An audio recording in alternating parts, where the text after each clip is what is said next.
Okay, I'm going to call this May 21st, 6 p.m. meeting of the Planning and Zoning Commission to order. If you please rise for the Pledge of Allegiance. Pledge allegiance to the flag of the United States of America and to the republic for which it stands, one nation, under God, indivisible, with liberty and justice for all.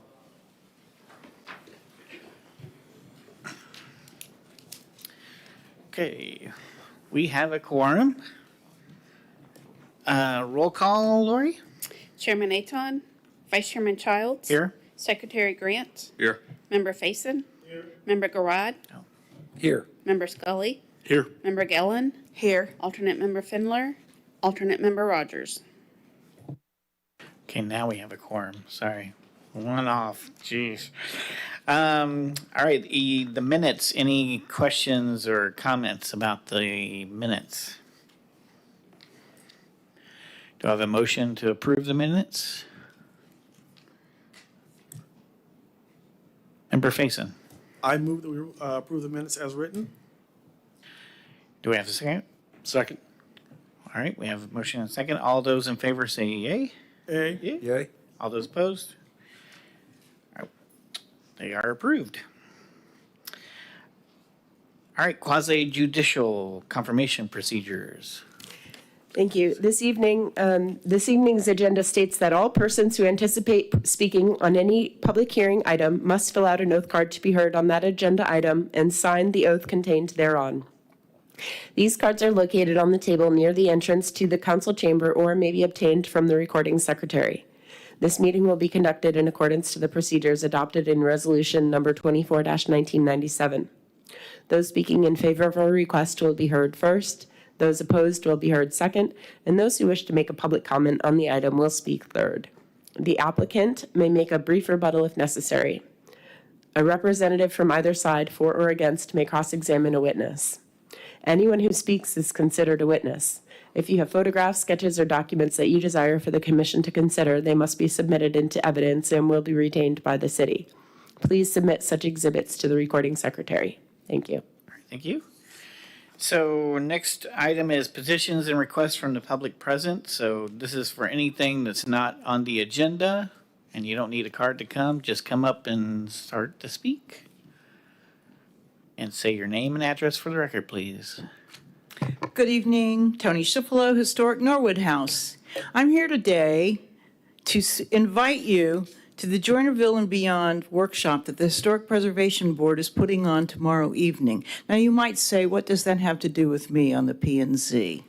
Well, Joinerville is ground zero for the tsunami that is coming to West Titusville.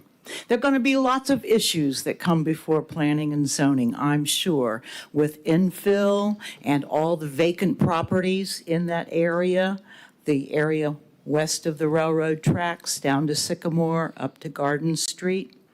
We're having a workshop tomorrow evening to build further on our report. I'm sure you've seen the book, have you? Our Joinerville and Beyond report, where we uncovered the history of the African-American business and residential district just west of the railroad tracks.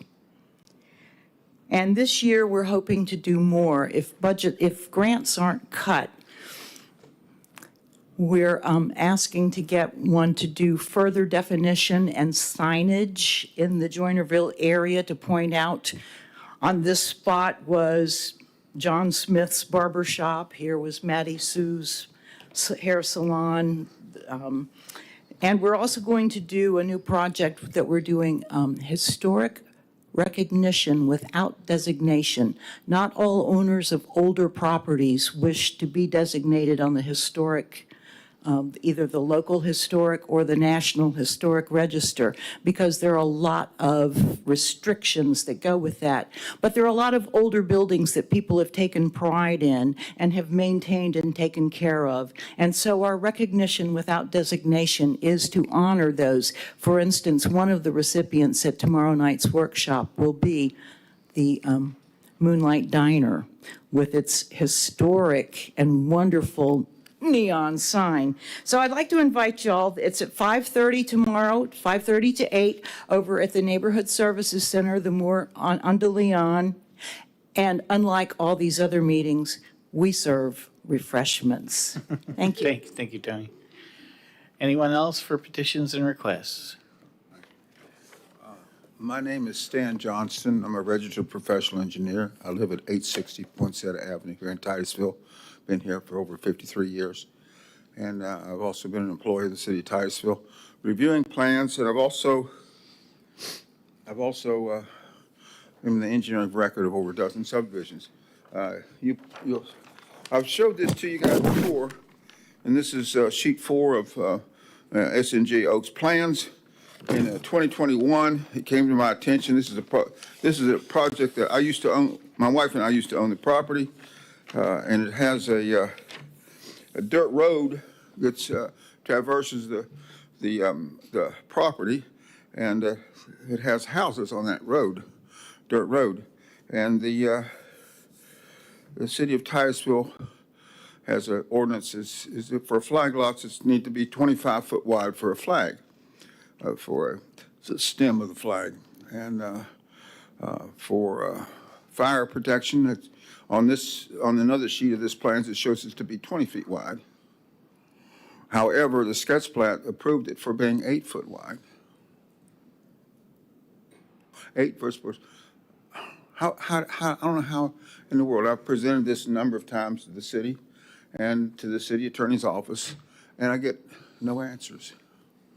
How can you do this? So you guys are on the P&Z, and I don't know how you can tolerate this nonsense. So they changed it to 10 foot wide for the next plans and for the plat. But I talked to the fire department, and the fire department says, well, our code is 20 feet wide is the minimum. But the fire department, the fire chief, told me, he said, well, we've chosen to have it 12 feet wide, which is in compliance with the state code. I'm thinking, well, so now it's 10 foot wide. I can't get any sense about what's going on with the city of Titusville. No sense whatsoever. And not only that, is that now they've said they've put the easement in there, a 10 foot wide easement. And from the very beginning, they said the people who are homeowners on Mockingbird Lane have no legal access to their property. No legal access to the property. So now they put a plat and the easement in there where the last house has no access whatsoever to their home. No access. So I would like you all to look into it, and I'm here to receive any questions that you have. So the last thing I saw when you went to, I think you brought it up probably one of the last times at city council, was that the city was looking at some of the markers or something, or I think they were reviewing something. I don't know if anything came of it, but I mean, as far as your issue is, the city council is well aware of your issues with it, and I don't know that there's anything that we could make them more aware of, as a planning and zoning commission. But Okay. Well, may I say is that it has been visited by Mayor Diesel and also Vice Mayor Joe Robinson, and they just throw their hands up in the air. Can't believe what's going on, because that's what you talk about. Markers is another issue. I have over 50 red lines on this sheet, and as someone who reviews projects, there shouldn't be one red line on it when it's approved, and I'm having over 50. So, I wish we could help, but Okay, well, Sorry it's about that, a problem that I think you all should look into. It's your community. You can drive by it and see it. I've been trying to follow whenever they talk about it, or whenever you talk about it too. So, thanks, Stan. Okay, thank you. Any other petitions and requests from the public present? Seeing none, we'll go on to the next item. No old business. So we have new business, 9A, synthetic turf. Eddie, or whatever, I can't remember your name. Thank you, Tabitha. Okay, Tabitha. Yes, so item 9A, beginning on page 8 of your packet for ordinance number 21-2025 for synthetic turf. And before we get started, I want to clarify that the version of the proposed ordinance that's included in your packet is not the most current draft. Each of you should have been provided with a hard copy of the updated language for your review. The main revision was the removal of the word developed from the description of single-family lots. The change was made to provide better clarity and consistency in the proposed code language. The original phrasing may have inadvertently limited the application of synthetic turf to existing homes only. And by removing the word developed, the revised language helps that the allowance for synthetic turf would apply equally to both existing or developed lots or future and proposed single-family lots. And then when making any motion tonight, I would ask that you reference the most recent version of the ordinance, meaning the updated copy, hard copy that you guys have. All right, and with that, on August 27th, 2024, the council approved advisability directing staff to evaluate the use of synthetic turf or artificial turf in lawns and to propose an amendment to the land development regulations where applicable and provide clarity on the existing code regulation. The Titusville Environmental Commission has recommended prohibiting synthetic vegetation using the following language in section 30-321F.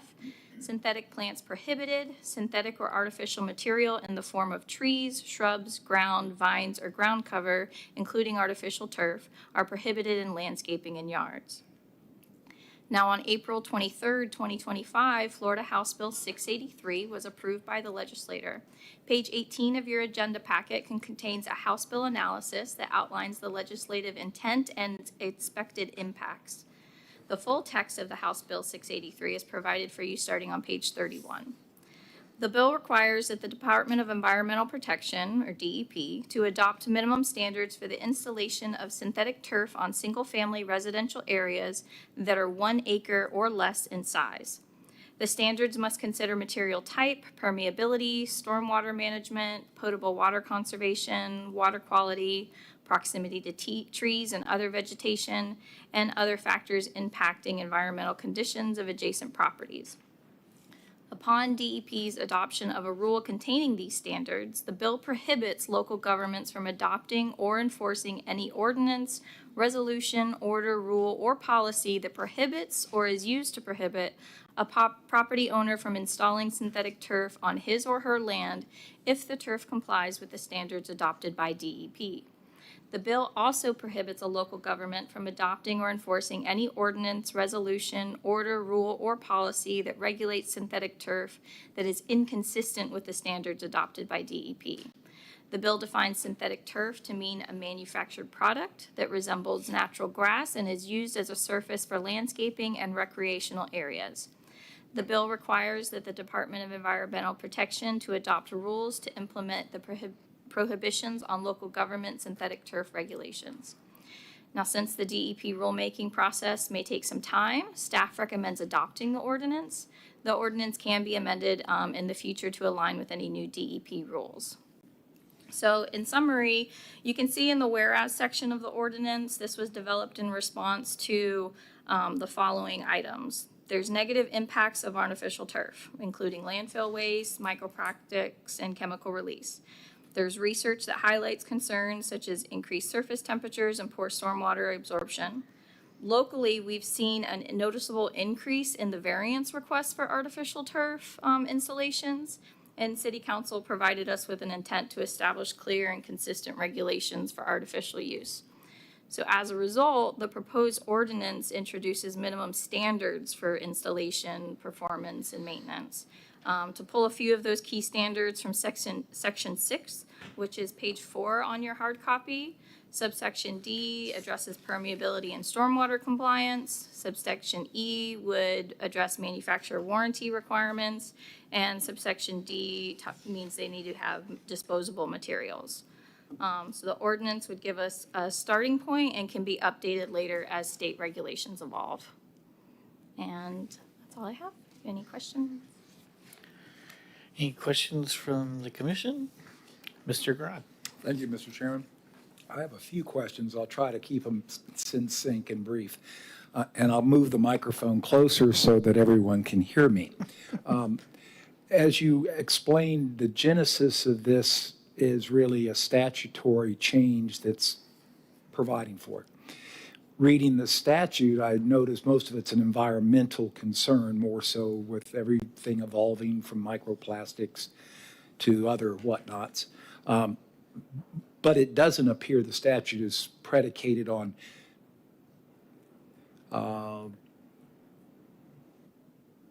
visible impact, wherein the city ordinance has tried to, in several cases, address what would be, I guess, perceived by some, I presume it may have been also a genesis out of the TEC, where in the section on residential homes, there seems to be some overwhelming need to buffer the view between neighbors of one neighbor's choice to have artificial turf, which kind of seems contradictory in a way to one of the matters I had read in the, I guess, the predicate for using this.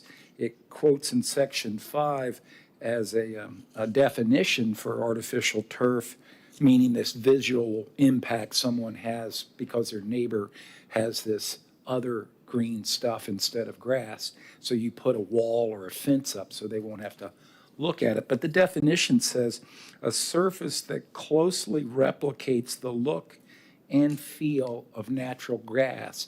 And throughout the rulemaking, there's requirements that manifest themselves in standards, how it's going to look and maintain itself, protecting its integrity by enforcing warranty requirements and manufacturing techniques to ensure that it's got survivability, where it won't fade out. And unlike a yard that might become infested with overgrowth and weeds, that the artificial turf neighbor blocks the view of his errant weed-infested neighbor's yard, he has a fence to make sure that the weed-infested neighbor's yard doesn't see this replication, the look and feel of natural grass. And then later, the maintenance is spoken of and the benefit of this because it's not going to deteriorate because your standards are all written around warranty, longevity, engineering, I guess, as somebody might call it, or certainly manufacturing technique.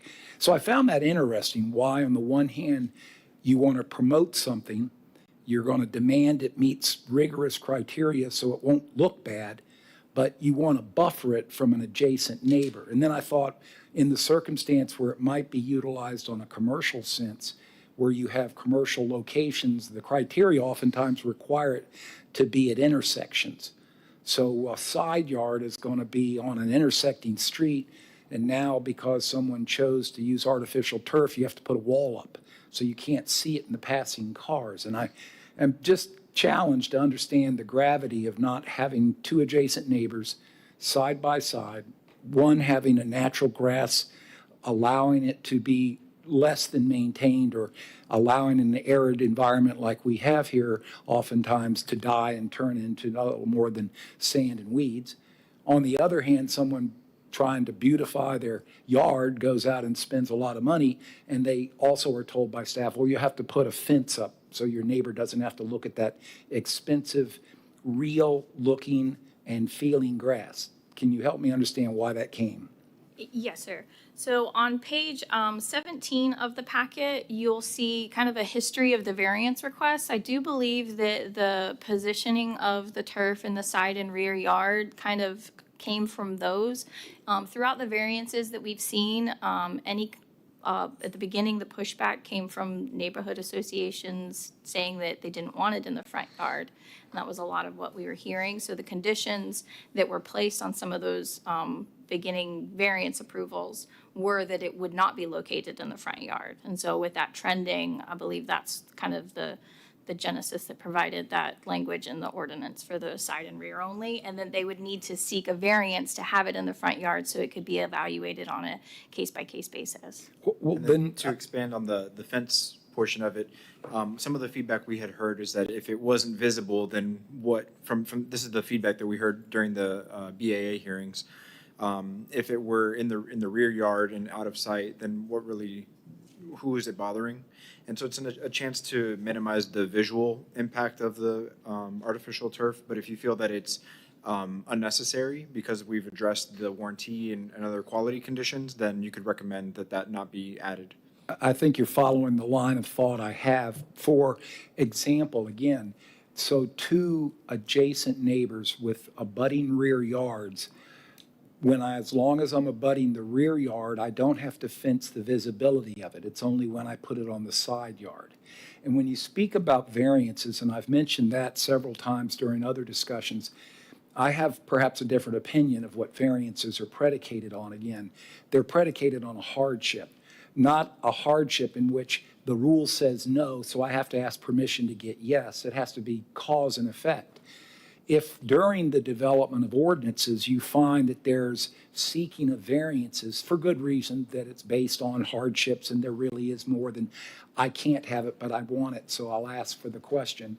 It's I can't have it in my side yard, or you're making me put a fence up in my scenarios that I gave you.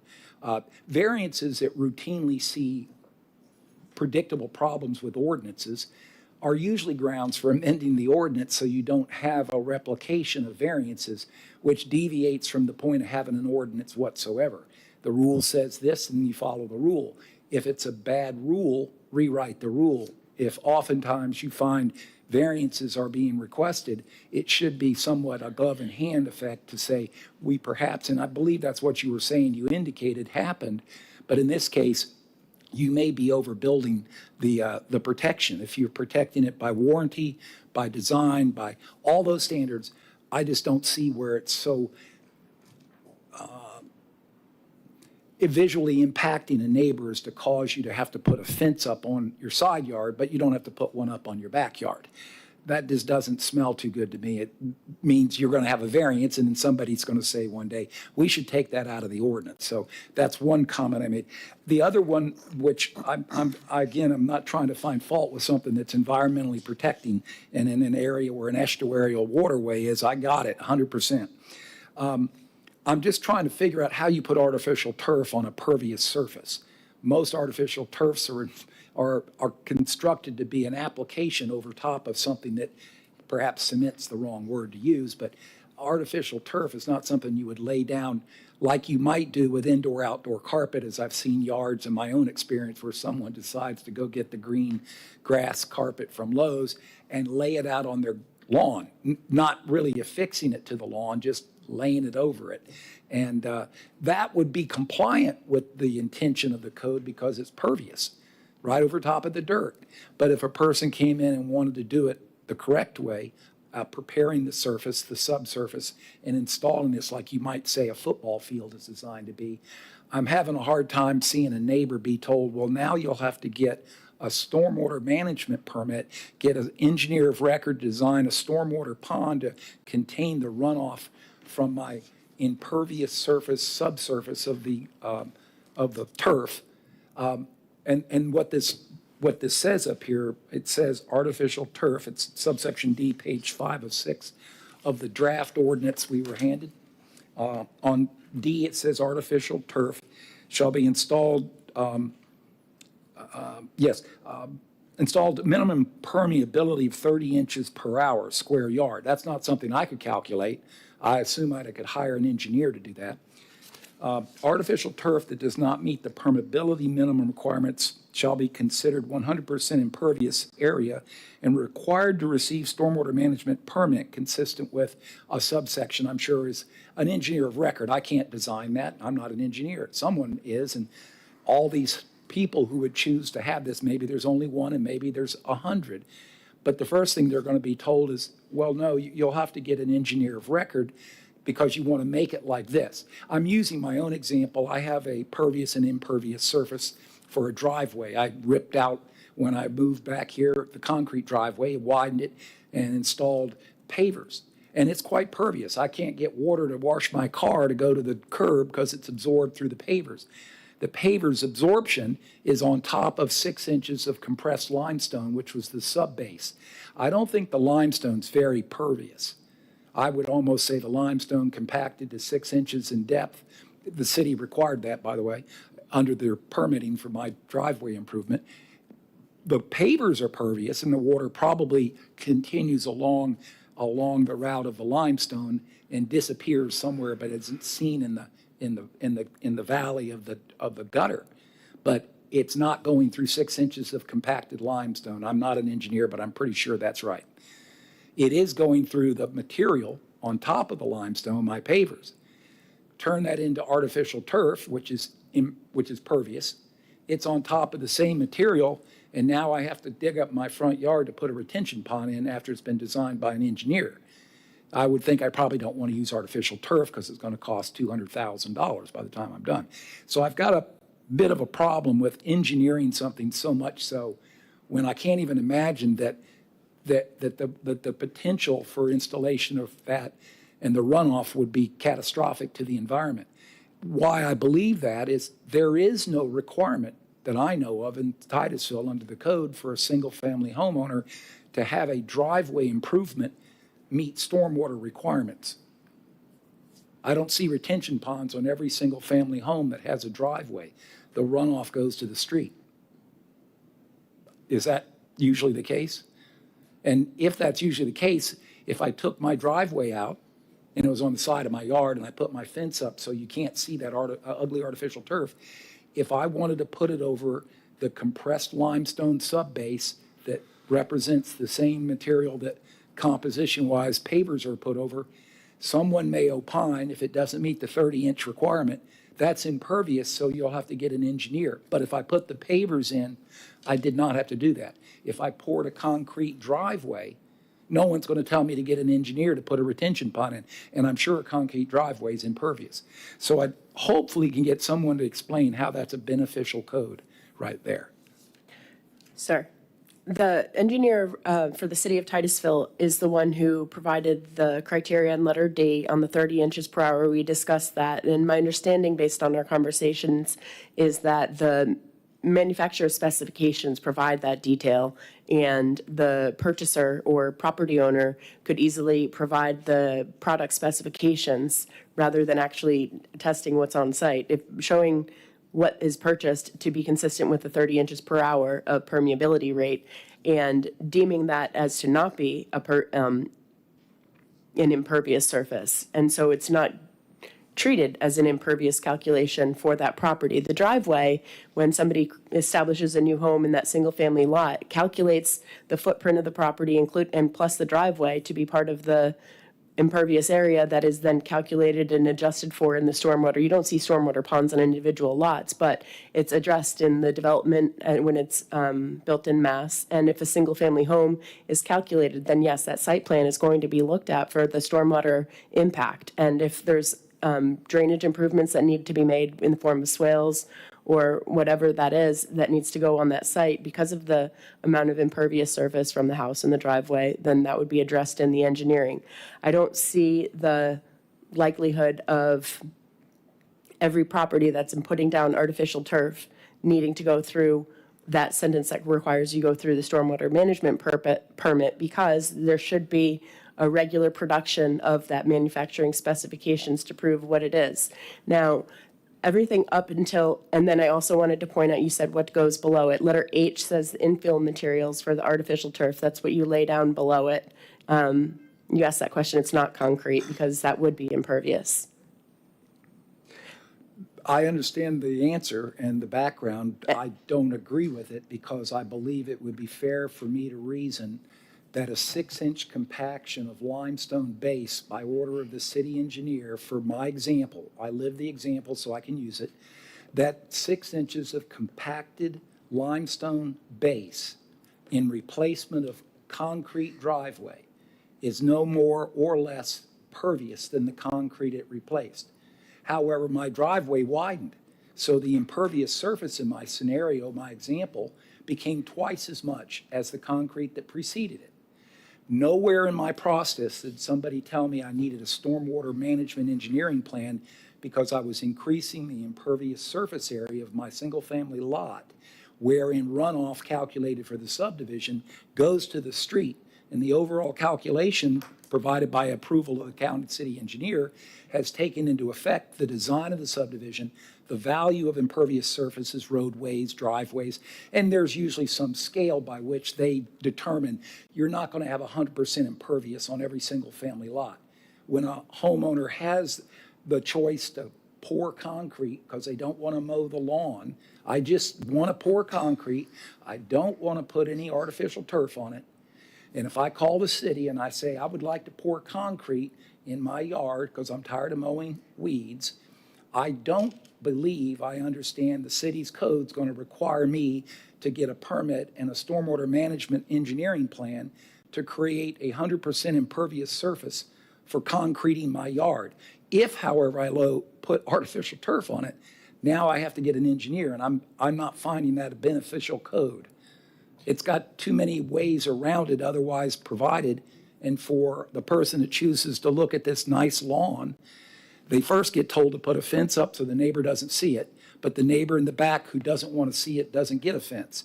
And the person who wants to put it in has to hire an engineer because he chose to put it on top of an impervious surface, like compacted limestone. Now, if the engineer for the city will tell me that I'm wrong, I certainly am willing to listen.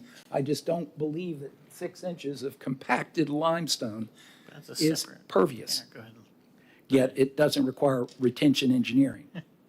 There may be a difference based on what the intended surface is. So in that example that you're providing, that's a impervious driveway that's being installed. And so at that point, if you're proposing an impervious surface, the crushed limestone being an additional impervious surface beneath it doesn't impact the permeability over the driveway area. Whereas in this case, the intent is to provide standards for a permeable astroturf or artificial turf, and to provide a similarly pervious surface beneath that based on subsection H talking about the infill material being organic or sand, which would not include limestone.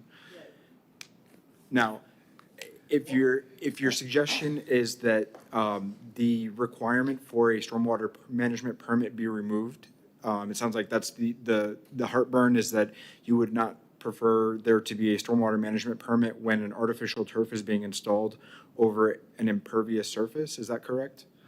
Why I use my example, and bear with me, gentlemen, ladies, if you will, is when I read this and I put myself in my shoes where I was, and I'm familiar with these standards and codes, and reasonable person acting reasonably, I wanted to improve my property. I wanted to rid myself of broken up concrete and reinstall pavers. And I understand the benefit of pavers. They're certainly aesthetic. They're permeable. They cost a little bit more than concrete, but I'm very happy with them after 10 years. On the flip side, unless I'm wrong, and I can be wrong, and I certainly may be wrong in this instance, but my experience, including a wee bit of engineering stuff, I was told in order to have the driveway throat abut the right-of-way and improve the right-of-way, because that's what it is, it's not the two-lane street, it's the right-of-way. The city engineer required that section, the throat, as they call it, of the driveway, flared at a 45-degree angle. It had to be set back about 10 feet from the pavement edge within the right-of-way. That area was required to be compacted limestone 6-inch subbase. The rest of the area, 20 foot, probably 25 feet wide, probably 50 feet in length, the rest of the area was 4 inches of compacted limestone. The reason was that's the city's code for utilization of pavers for a driveway. That had to meet the code, had to meet the standards, the 6 inches for sure. I know that one. The permit was obtained by a professional company that did all the work. So when they said you got to get 4 inches of subbase and the city requires 6 inches in this section of the right-of-way, I said, sure. Now when I take a hose or rainwater and I put it onto that pervious surface, the pavers, I know the water dissipates through it. Now, where did the water go? It went through the pervious bricks.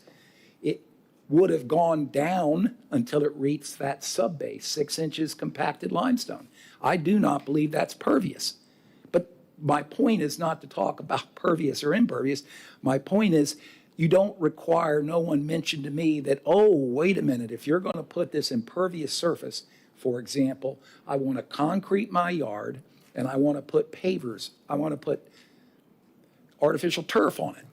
I'm going to have to go to a professional engineer because it's impervious and it doesn't drain and it's a big problem. And I'm going, but the problem isn't being addressed where the same scenario just chooses a different surface material. I chose pavers. If I chose to have AstroTurf and have a green driveway, I could have been told by this requirement, I have to get a civil engineer to design the plan.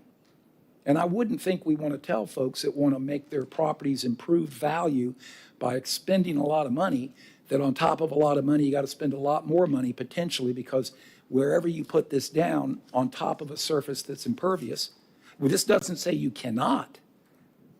It's if you do, you have to do this. So I'm talking out loud by asking the questions. Obviously, Eddie, Tabitha, you guys got the background, but where this came from probably did come from an engineer for good meaning reason. You don't want that water to run off, but I'm going, but the subdivisions are oftentimes holistically designed for that potential. That's why there's retention ponds and lakes and easements and swales and underground conduits for conveying stormwater. All that's in the ground. The poor guy, the woman comes in and says, I want to put my AstroTurf on my driveway instead of pavers, and the city engineer says, well, you got to have 6 inches of compacted limestone subbase. Oh, and because that's there, you're going to need to get a civil engineer to give us a design for stormwater and where's your pond going.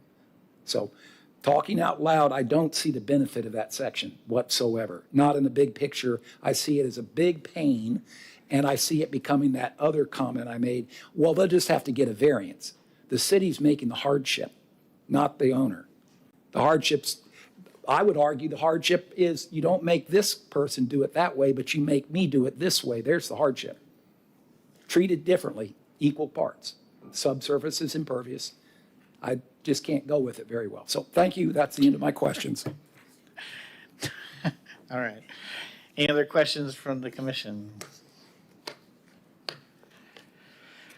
All right, I'll open the public hearing. Are there any cards on this? Yes. Tony Schifflo.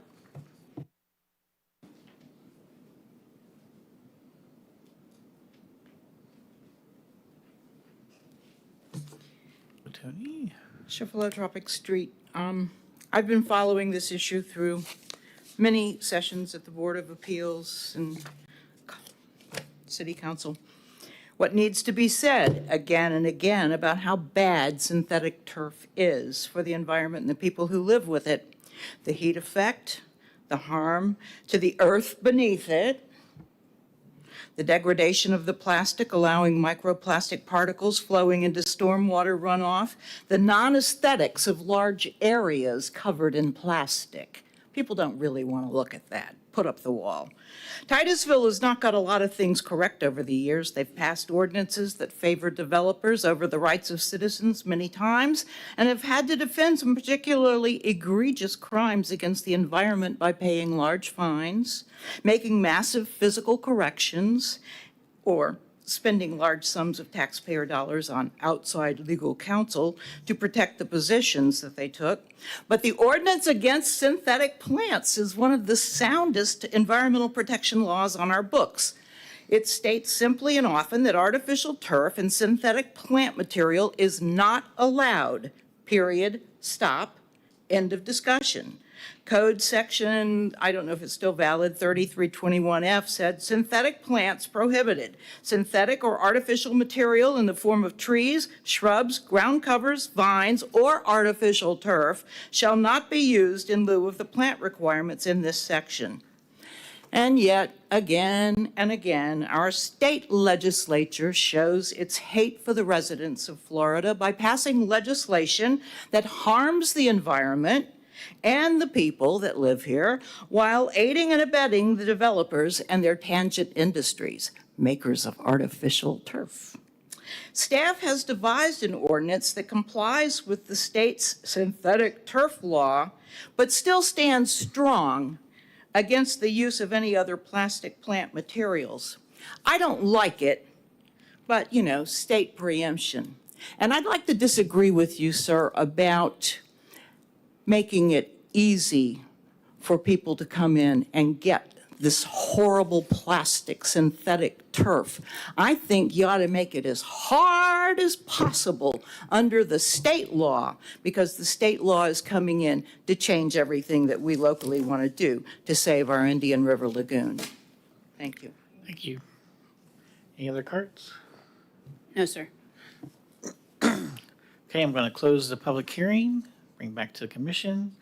I'll just comment, my brother lives out in Arizona. I go out there every once in a while, and like they don't have enough, the waters to water your grass would be totally too expensive to water the grass. But some of their artificial grass looks like a grass on a golf course by the hole. What do you call that right near the hole? What's that called?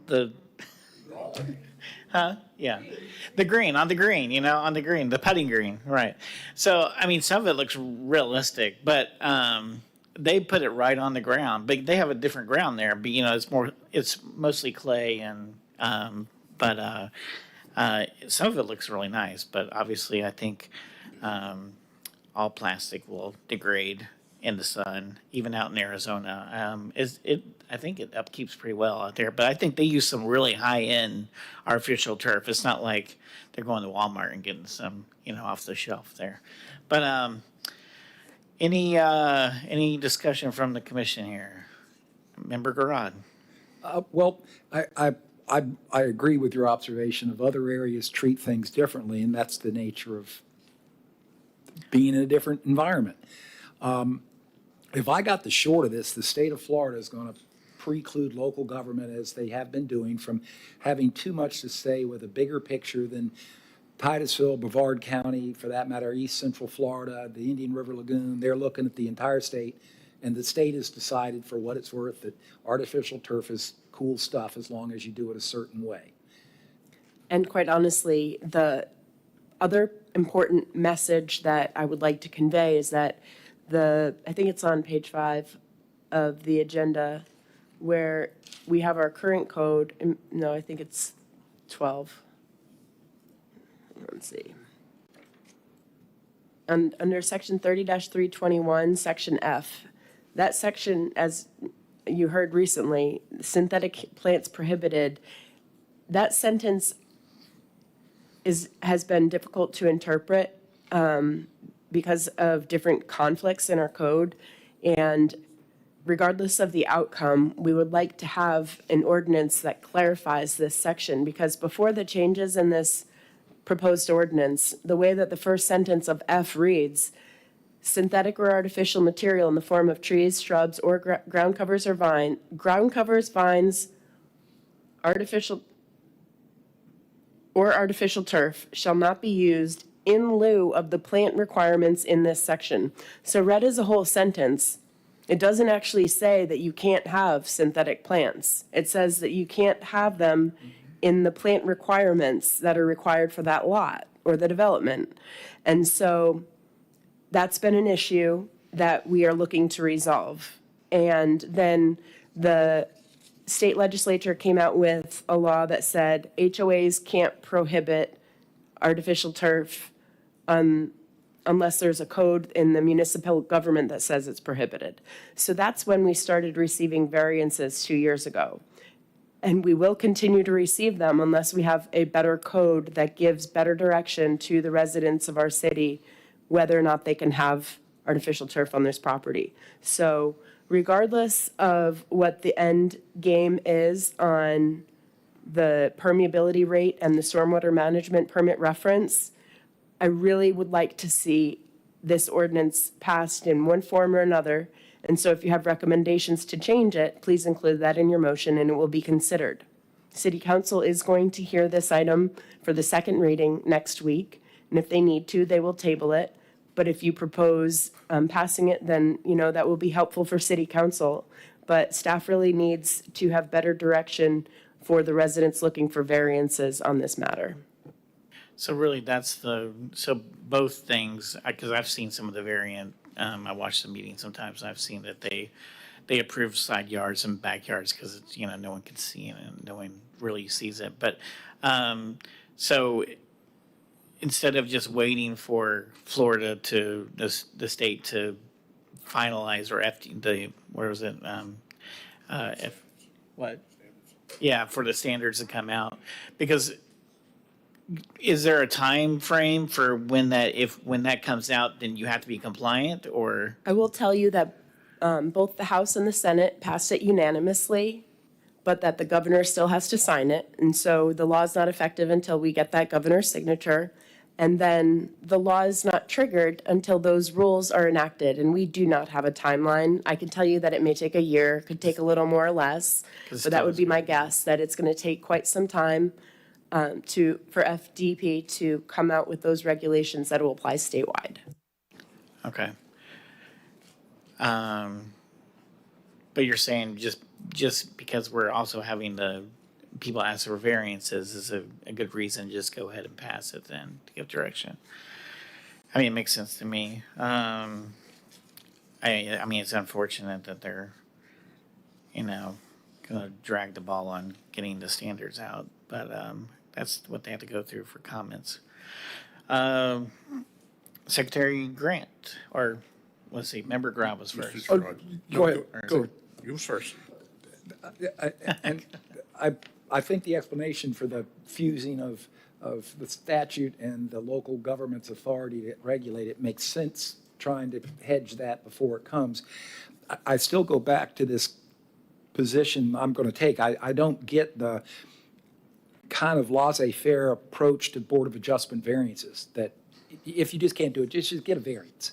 And you're here because you kept hearing a number of impasses that created what was perceived or determined to be by the Board of Adjustment a legitimate hardship. And the rule gets massaged out to change rules that aren't working because you have variances that are, reasonably speaking, evident you have a bad ordinance. So you adopt a change in the ordinance, you reflect that, and you eliminate the need to ask for variances. But I find it interesting that within the body of the ordinance, you basically wave a flag and say, but if you can't do it, just go get a Board of Adjustment variances. I understand the legitimate right of a property owner to appeal a decision under the Board of Adjustment's authority, but it's kind of interesting that it's written into the ordinance for a variance predicated on a hardship that no one's got yet, as opposed to what more typically is done, conditional uses. That you can do something, but the conditions warrant something else. Special circumstances. I myself think that the development of this to the Board of Adjustment as an appellate procedure for not complying with the rule shouldn't be that there must be a hardship. It should be there's exceptional circumstances.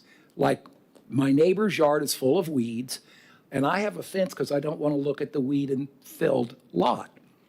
The other neighbor says, but I want you to make sure you have your fence up because my weed-filled lot, I don't want to look at your $10,000 artificial turf yard that doesn't have any weeds. It's engineered to last for 30 years. It won't deteriorate. It hopefully will eliminate runoff and pollution. And look, it's even engineered with a retention pond for it. That is where I'm having a real problem with fusing the statute's forthcoming rule with local government's authority. Some of these sections I just don't see. So I'll leave Which that part with. are you saying you're against the fence part or the? I don't see the applicability of buffering a side yard where you're going to permit someone to put a very expensive material composition in.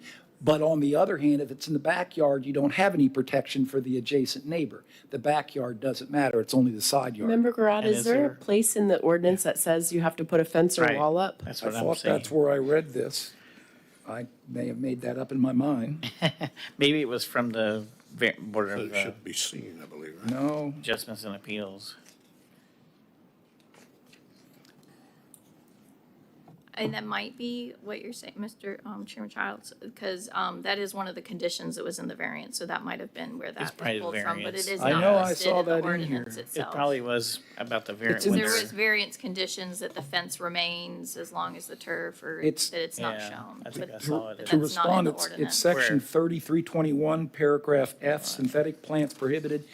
Chelsea, you mentioned that's what I had read, that it's not prohibited unless you can use it as long as all the plants you planted are real plants and meet the minimum requirement for planting. Exceptional plantings could be synthetic. I understood that, but this goes into what I said, beginning on the second sentence. Artificial turf shall not be used in lieu of plant requirements in this section, as you mentioned. Synthetic or artificial turf may only be used on single-family lots. Synthetic artificial turf may be placed in the side or rear yards of single-family lots when concealed from view from the adjacent right-of-way and consistent with the requirements. How do you obscure the view? Staff, would you object to a recommendation from this board to modify that language? Yeah, what's concealed mean? Yeah, that's a good point. What does concealed mean? I Well, guess? the section talks about section 3325. Somewhere it's going to say concealment's a fence or a wall. That's kind of typical. I don't know how else you maybe put smoke and mirrors up there, but I think that it's. I think consistent with the requirements just says that it's tying it to 30-325 where all of the details about artificial turf are located. And in that sentence, it's saying if you're going to do it, this is how you do it. Put artificial turf in, because in that beginning of F, it's called synthetic plants prohibited. Okay, but then it goes into artificial turf in the second sentence, synthetic or artificial turf. I'm presuming that that's allowed, and it's allowed on single-family homes if it's placed in the side or rear yards when it's concealed from view of the adjacent right-of-way. So if you think about a typical home, you got a driveway out to the right-of-way, so you're probably going to have a side yard perpendicular to the street. And if you can see the side yard artificial turf, you've got to put a fence up or conceal it. I don't know what concealment is, but I just don't even understand why you're making, and I'll give you a simple scenario. I agree with that. Weed-infested yard is ugly, a public eyesore, but it's mowed and it's less than 12 inches tall, so it's okay. Code enforcement can't come make it look better. The homeowner with the artificial turf has to put a fence up so nobody can see it, or a wall, or something that conceals it. So I don't see the benefit of concealment in that section. Okay. Secretary Grant. I'm inclined to agree with TEC. That's just my personal feelings on this thing. But I'm smart enough to know that the decision has already been made. But I would like to play devil's advocate, if I may. I want to put down synthetic turf in my yard, but I would in my front yard for aesthetics. I mean, isn't that why, for the main reason why most people use this, because they want it to look good? I mean, tell me if you can, why only the side and the rear yard? Going back on that topic again. What was the rationale behind that choice, if I may ask? I believe that it mainly stemmed from the variances when neighbors or HOAs would come out to speak about, like, that was more of the pushback in the beginning, was the placement of it and not being in the front yard. And then for hardships outside of the look of it, we've had people with medical issues to grass that need the turf or their stormwater, the runoff and such. The artificial turf was more permeable than the way that they'd had it before. But the side and the rear, I do believe, mainly came from the feedback we received during the variance process from all of the ones that we've had. Right. There was a consistency of not having it in the front yard. I think it's because a lot of the turf that some people use is not good looking. Not like they use out in Arizona, like with the really nice turf. Some people use awful. And that's why I think when you're watching some of those variance meetings, they were talking about how bad it looked. You know, they're like, look at it, this looks awful. So I think it was just looks. And you can't tell, I mean, unless we make standards for what it looks like. Can we make standards for what it looks like? But I don't know how we. Yeah. On section 6, subsection 0, excuse me, you talk about how it should be maintained, like new condition, free of weathering and fading. How are you going to enforce that? Is that going to be a code enforcement job? If it's behind a fence that can't be seen, code enforcement is going to come in your yard and to inspect your yard? So under letter Q, the only part of the ordinance that addresses artificial turf that actually requires a permit is when it's associated with a building permit. So if you're putting it down by itself, you're not required to go and get that permit. But the criteria, everything before Q, is basically code enforcement responsive to complaints for neighbors having issues with stormwater, neighbors having issues with their neighbor putting it in their front yard. And I think to your point about the front yard is that what it comes down to is that you either love it or you hate it. And there's a lot of people that love it, and there's a lot of people that hate it, and there's really no in between. And I think that the put it in your side and rear yards is a compromise to let people who love it have it and to let the people who hate it not see it. I think that's how it developed the way that it is today. Do you think DEP is going to come in with any type of restrictions on where you can have it on your property? I mean, you'd have no way of knowing, but how do you feel about it? I would be surprised if they got that specific. That's more of a local decision. And right now, our local decision says no front yard artificial turf, right? That's the way that the ordinance is drafted, but if planning and zoning felt that it was appropriate to allow it in the front yard, you could recommend that to council, and council would consider it. Right. Member Garad. Two questions for staff. The first, in the current code and then the statute that's forthcoming, Titusville does not permit the use of artificial turf currently, restricts it in some fashion. Correct. It prohibits it. Yes, sir. And the variances you've talked about have been people subject to saying you can't have artificial turf, but if you get a variance, you may. That's how it's been applied. That's interesting. So now we have a statute that's proposed to say local governments, behave yourselves, don't regulate things that you shouldn't concern yourselves with. I hesitate it, but that's the reality we live in.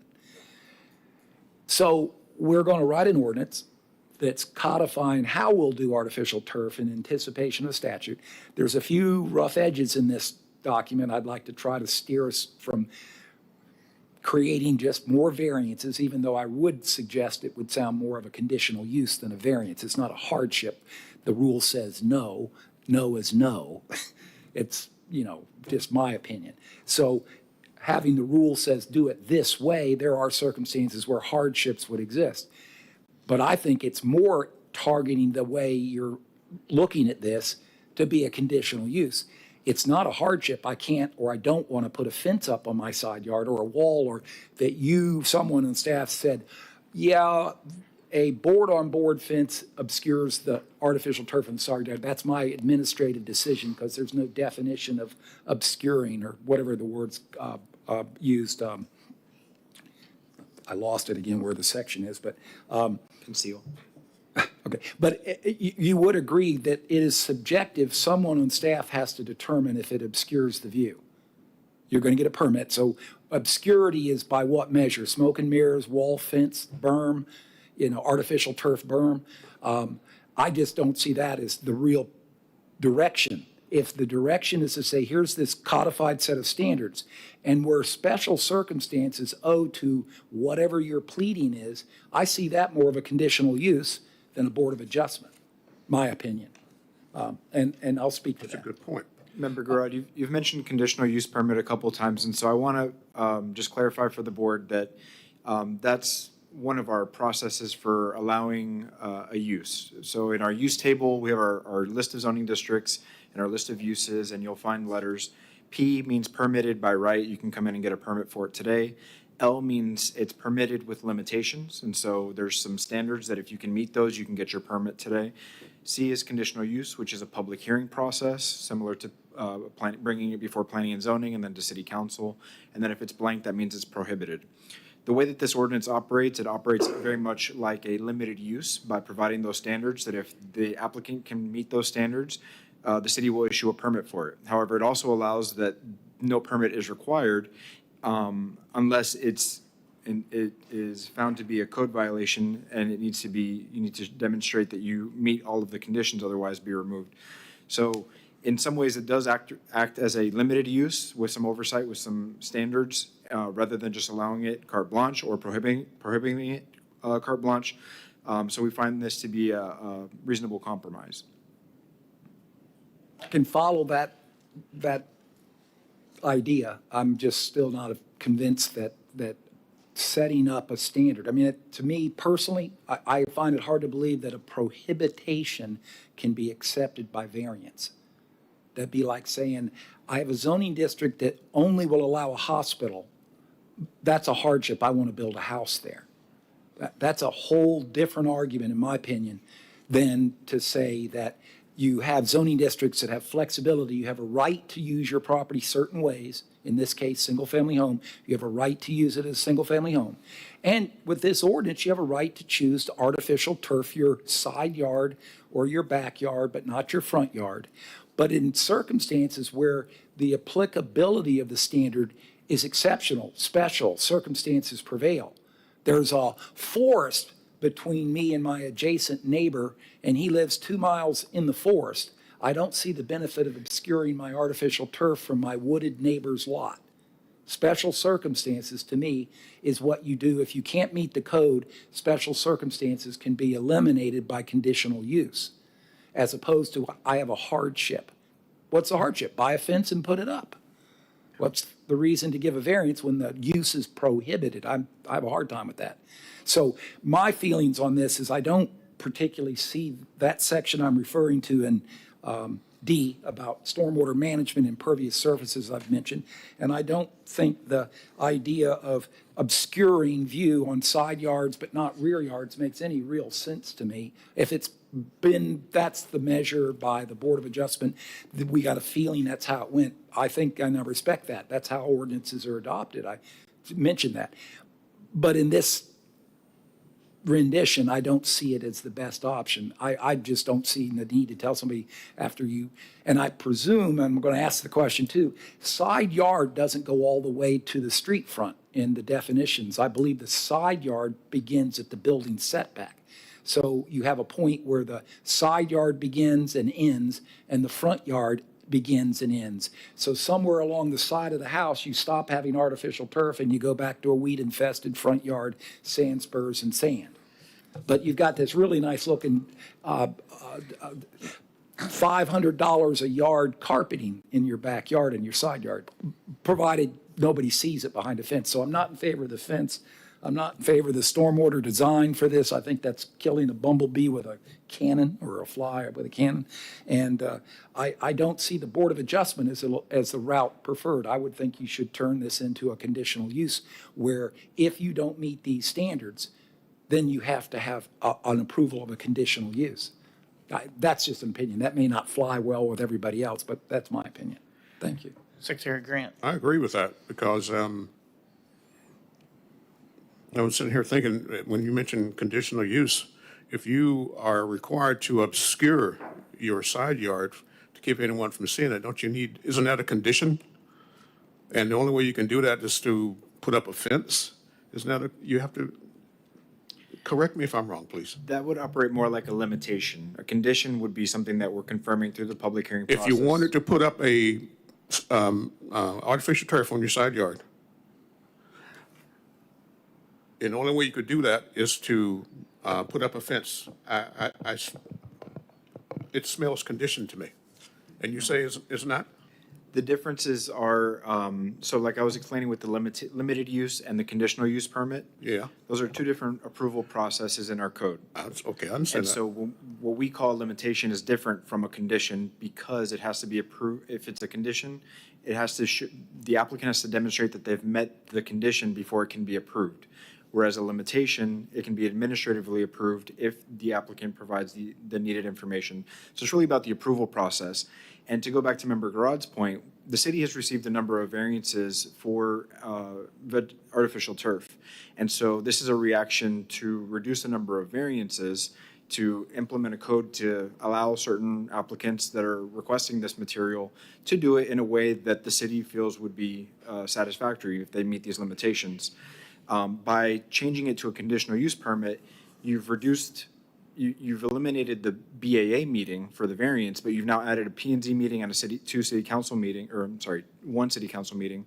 So you've added an additional public hearing meeting to approve AstroTurf.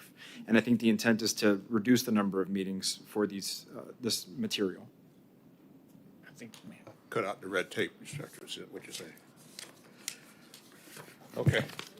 That's city, he said to cut out the red tape is what this is for then. But, and I think that was the intent of city council from what I watched the meeting was they saw that so many variances were being approved and they didn't seem to have a problem with the Board of Adjustments and Appeals approving the variances either. So that's why I think they wanted this done. But, Member Garad. And I understand I can understand the opinions of the Board of Adjustments, a quicker route, and I can understand the opinion that that seems the way to do it. My opinion, however, doesn't change. The Board of Adjustment grants exceptions or variances predicated on an established hardship, something that's beyond your control. I don't want to put a fence up is not beyond my control. However, when you look at conditional use, when you hear requests for conditional uses, as this commission has, and you have a circumstance, for example, my scenario, I have a 40-acre lot next to my residential home. It's wooded, it's so obscure I can't see through it. Person comes in with the permit for the side yard artificial turf, and staff says, well, you'll have to obscure the view of that artificial turf. Well, no, I have all these woods. Well, they could be cut down. They're your neighbor's woods. You're responsible for obscuring the view, so you have to put a fence up. So you go to the Board of Adjustment and you explain to the Board of Adjustment, I was told I have to put a fence up even though I have woods because my neighbor can cut the woods down and then it's not obscured. So I need a hardship, grant my variance. The hardship isn't there, you put the fence up. The absurdity of the rule might exist, that much I go with. But hardship, put the fence up, period. So if you were to write this so that you have a set of standards where exception to the standard is only approved by conditional use, you have a different form, sorry for the red tape in the two meetings, but you have a more correct path. It's a condition, it's specific to the event, there's something more to it. It's not a hardship-related matter, my opinion. Are you Thank you. saying the conditional use permit would just be for hiding the side yard, or is that when it's, Let me just is ask, that what you're saying, or are you saying for the whole thing? if I ask the question, every member here, tell me what obscured view is to you. You know, I'm not obscuring my very, view. not very visible, yeah, Well, you from just the have street. you have the Yeah. inspector come to the site and give him some really dark glasses and say, Just it's like- pretty obscured, isn't it, Inspector? So there's a lack of definition, and I think that intention, I get the intention. I think the intention is better served under the predicate of a conditional use than it is a hardship. I mean, if I was the administrator and you came in and said, I don't want to put the fence up because my neighbor's got woods, I said, I'm really sorry, but you need to put a fence up anyway because it's good for you. I'll let that be. I'm sorry. Why don't you just say they can have it anywhere they want to, or, because I mean, I don't know about having them jump through more hoops just for the side yard because if it's, not, so are you saying like just take out that requirement?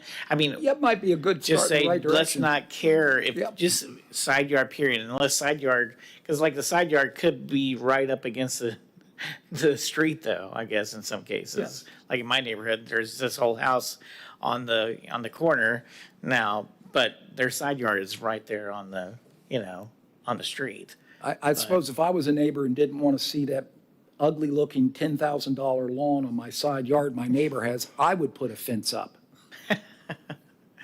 Okay. So where are we at then? Does anyone want to make a motion? Any motion or discussion anywhere? At the sake of being verbose, and I'm sorry, ahead. these things bother me sometimes. As I mentioned, I'm in favor of what's a good meaning ordinance for good reason and trying to merge that with the statute that's forthcoming. So I would like to make a recommendation for approval of the ordinance 21-2025 as presented in the document on our table with the changes that were provided, with the exceptions by eliminating a couple of sections in here, and I'll just leave it as eliminate the sections rather than define obscure. In the section 3325 artificial turf, subsection D, I see that as an unnecessary matter for a residential single-family lot. if someone wants to put it over concrete as opposed to, as I said, I think they should be able to do that and not engineer it. So I would say, I really believe that's an unnecessary overkill, so remove section D. And where you have any deviation from these standards, subsection J, I would recommend that be approached by a conditional use as opposed to a variance by the Board of Adjustment. And under the last comment section about the obscuring the view, if you're going to plant it where you're allowed on your side or rear yard, remove that standard for obscuring the view. Yeah. Yes, sir. On D, what if DEP comes back and says they like it the way that is written, or that's the way DEP, excuse me, defines D? The stricter standard would control. Say again? Stricter standard would control. The state's regulations we wouldn't be able to lessen the state's regulations. Well, I know, but Mr. Gerard said he wanted to get rid of D, did you say? And so we would have to go back and redo the ordinance again if that's the case, if we accepted what Mr. Gerard said, am I right? The intent is to amend this ordinance again when the DEP rules are finalized anyways. So regardless of whether any of the conditions are removed or added or amended, we will go through that exercise. All right. All right, so is that it? So just approve it, the document that we have, striking D from, what was it, section 6, 30-325? Yes. And then also, and then making J a conditional use permit If you instead can't of a meet these variance. standards, it's a conditional use. And then I believe the last section was where the section requires the buffering by obscuring the view from the side All right. and rear yard, which I think is in the beginning. So it's F. Section 3321, subparagraph F, fourth last sentence, synthetic or artificial turf may be placed in side or rear yards of single-family lots when concealed from the view of the adjacent right-of-way and consistent with the requirements of section 3325 artificial turf.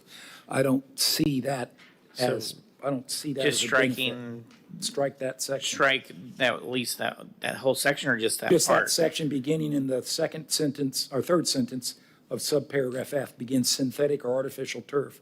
Just strike that whole. It says, I part. believe it's, you want to keep synthetic artificial turf may be used on single-family lots. Okay, Synthetic artificial turf may be placed in side or rear yards of single-family lots, period. period. Just strike the then rest of the strike the sentence. when concealed from view, yeah. One more time. Say I got it. one more time.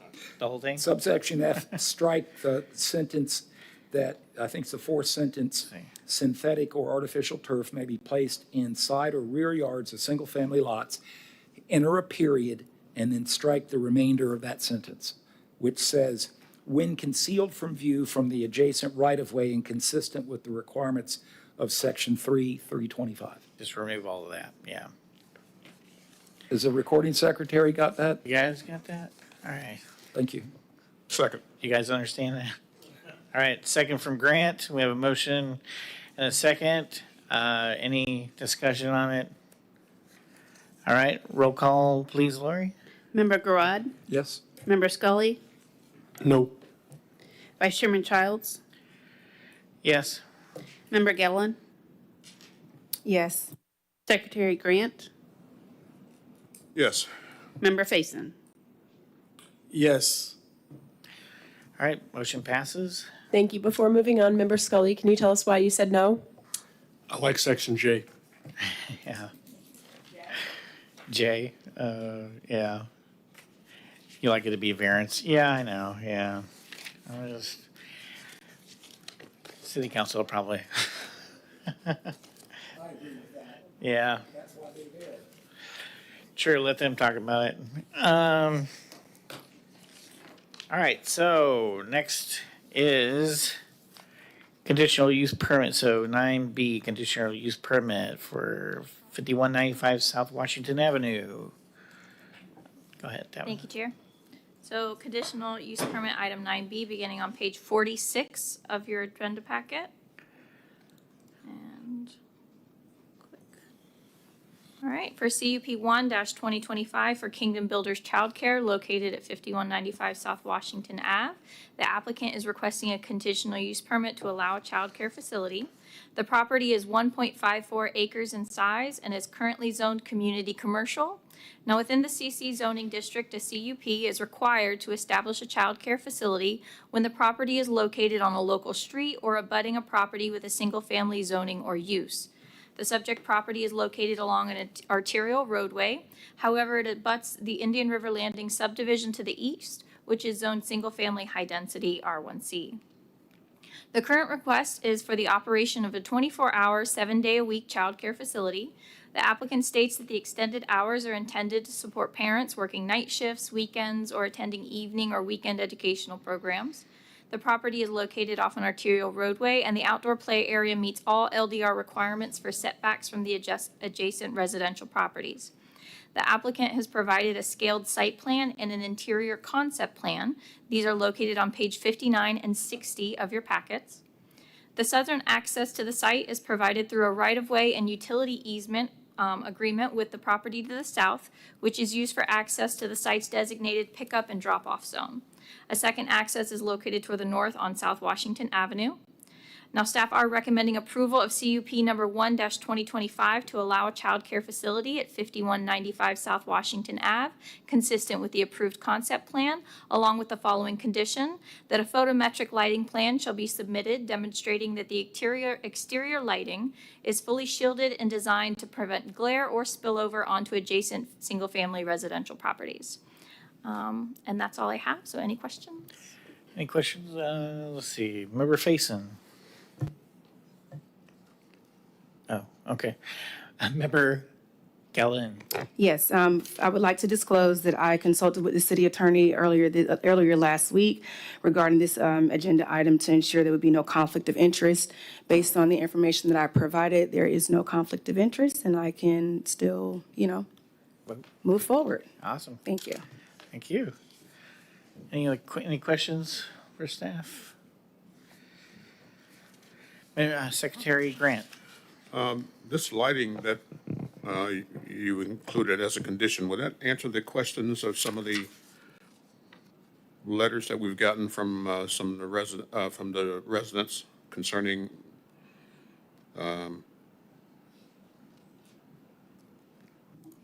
Yes, the photometric plan would help to ensure that, all the code requirements are met, because they're already governed and set on standards in section 30-192 for site lighting. This just helps to kind of ensure that we're addressing those concerns that we've received. one person said that they would like that their lighting be shielded from their, I guess, from their view or something. That's not possible, is it? One of the items in the site lighting standards, the code that's already there, does require that fixtures are shielded so that the light source is not visible and that it cannot exceed 2-foot candles at the property line, Right. so that they're downlit and not spilling over into adjacent properties. Okay. Any other questions for staff? Okay, I will open up the public hearing. Is there a card for the applicant or? Yes, I believe Lakeisha Brown. Go ahead.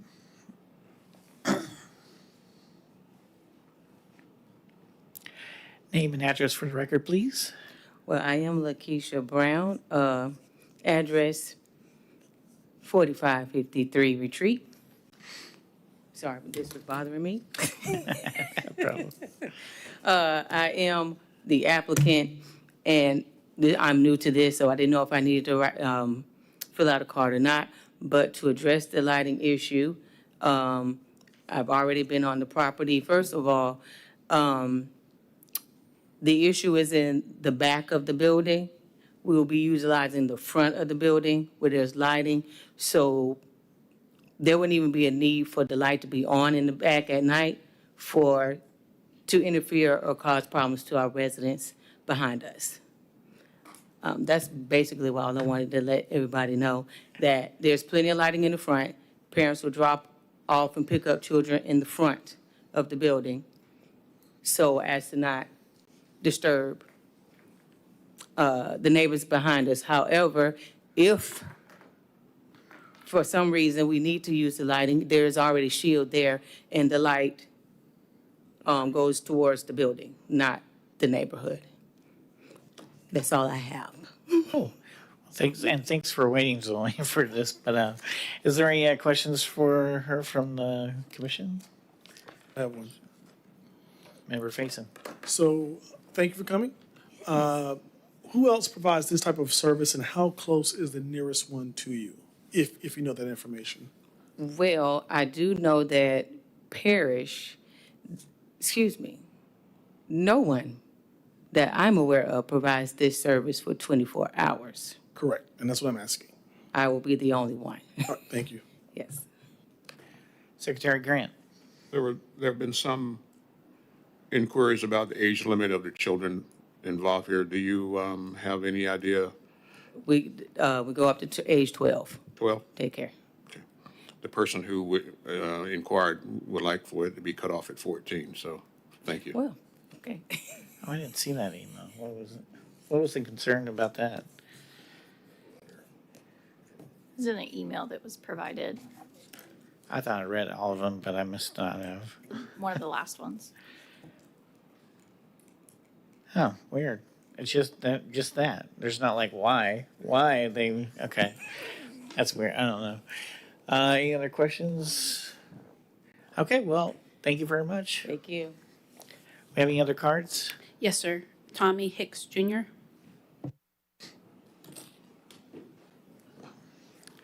Name and address for the record, please. Tommy Hicks Jr., 1111 South Central Avenue. Just here to support. I'm for the approval of conditional use permit number 1-20254, 5195 South Washington Avenue, in support of Kingdom Builders Child Care Center. Cool, thank you. Any questions? Seeing none? All right. Thank you. Well, thank you very much. Any other cards? Seymour Evans.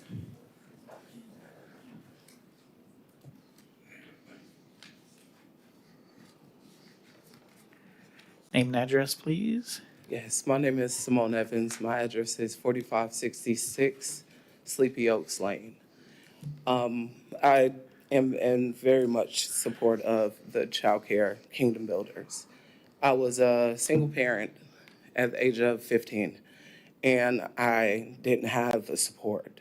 And Miss Lakeisha Brown provided that to me. Her facility being open for 24 hours allowed me to parent my son. So when he slept, I could work.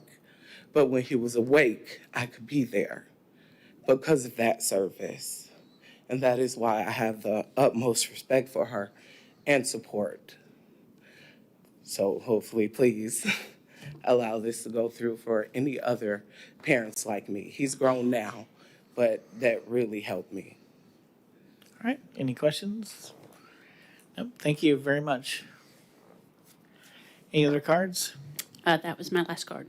Okay. I'm going to close or to waste. Yeah, there's no opposition, so there's no response, right? So. You can ask her if she wants to rebut any of Yeah, the do you want comments. to rebut anything? You want to say, no, you're wrong, we're not that good? Okay, all right. All right, good. Well, that's a relief. All right, well, I'll close the public hearing, bring it back to commission. Any discussion? Secretary Grant. I would like to recommend approval, if that's okay. All right, I'd like to recommend approval for conditional use permit 1-2025. I'm sorry, oh, Lord have mercy. Yeah, okay. Yeah, you got it. At 5195 South Washington. Is there a second? Well, before I second, I did want to do a But little if bit there's a of motion, you can say motion second, or you second for discussion. You can say that, second for discussion. second for discussion. Okay, go ahead. All right, so I did want to go on record and say that, as our community grows, this is going to be a well-needed service, which is the reason why I asked, are there any others in this area? People need to work all times of days and nights, and there needs to be somebody to watch the kids that is certified and licensed and keeping our kids safe. And so I'm hopefully that we are all in agreement on what's going on here. This is something that our community desperately needs. Sounds good. Yeah, I have 3 adult children and then I have a 6-year-old. And I remember when I was, when they were, my oldest were, younger, it was impossible to I had to work nights and my wife had to work days or vice versa because we didn't have that option. So that would have been great to have. Not that I could have afforded it, but,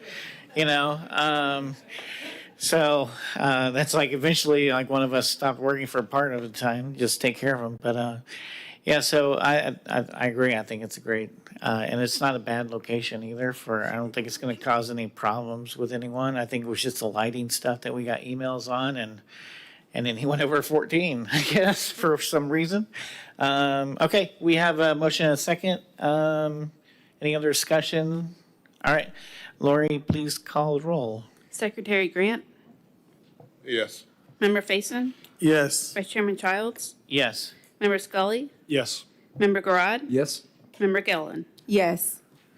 All right, it passes. Congratulations. Thank you.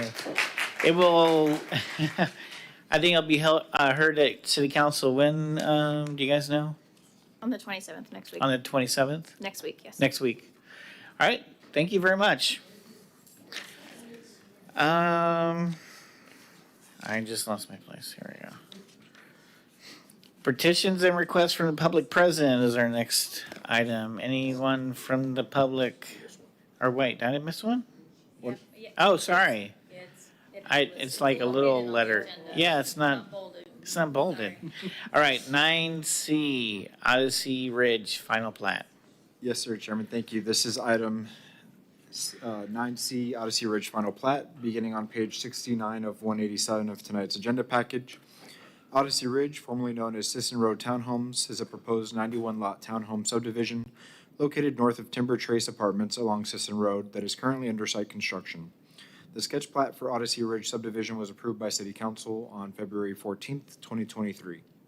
The following are attached and required for approval: the final plat, covenants, performance bond, and sidewalk performance bond. The final plat is consistent with the comprehensive plan, the preliminary plat and final plat requirements described in Chapter 34, Article 3, Division Plat of the Code. Staff reviewed the final plat for consistency with the comprehensive plan, land development regulations, and recommends approval. Staff also reviewed the covenants and performance bonds and recommends acceptance. City Council will consider this item on June 10th. So if you remember the platting process again, sketch plat, preliminary plat, final plat. In the middle process, preliminary plat is also when they apply for their site plan, which is their, once they get their site development permit, they're allowed to make the site construction, the pipes, roads, things like that. Final plat is when the city formally accepts those as public infrastructure and they can begin the process to start selling off the lots. So this is what formalizes the subdivision, but the subdivision is well under construction. Okay.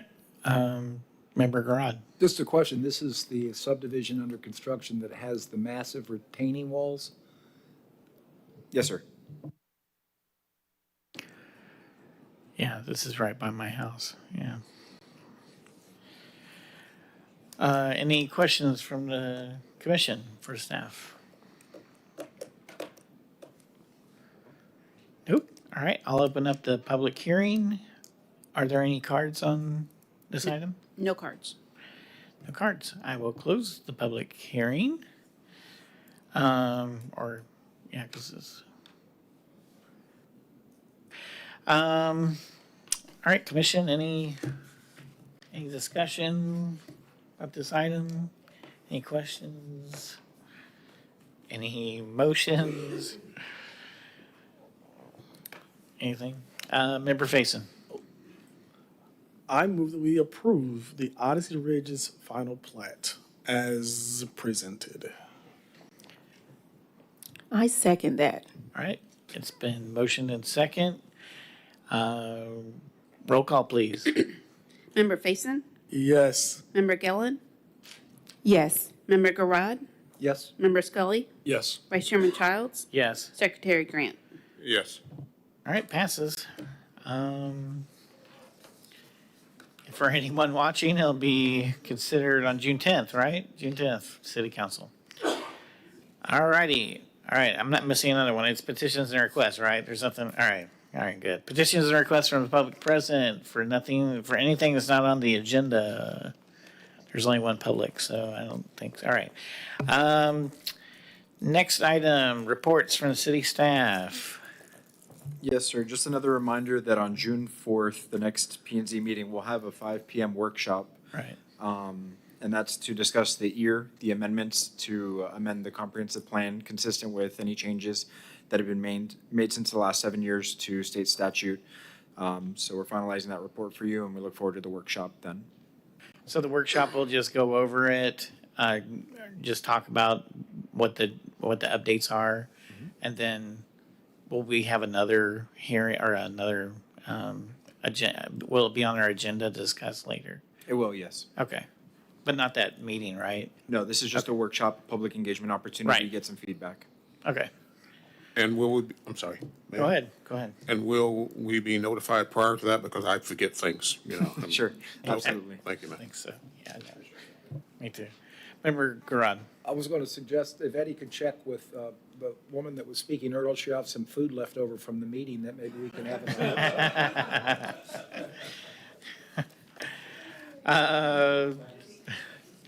And the city, actually, congratulations, the city attorney over here, no longer the assistant city attorney. Temporary.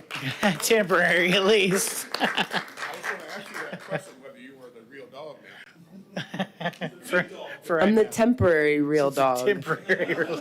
Now she has double duty. She's having to do these two. There's no assistant to take over for her. You deserve to be the big dog. Yeah, crazy. Is there any report from you, please? I have no update. Thank you all. All right. I have no update. Any member have an update? A report, I mean? All right. Well, we're adjourned. Thank you very much.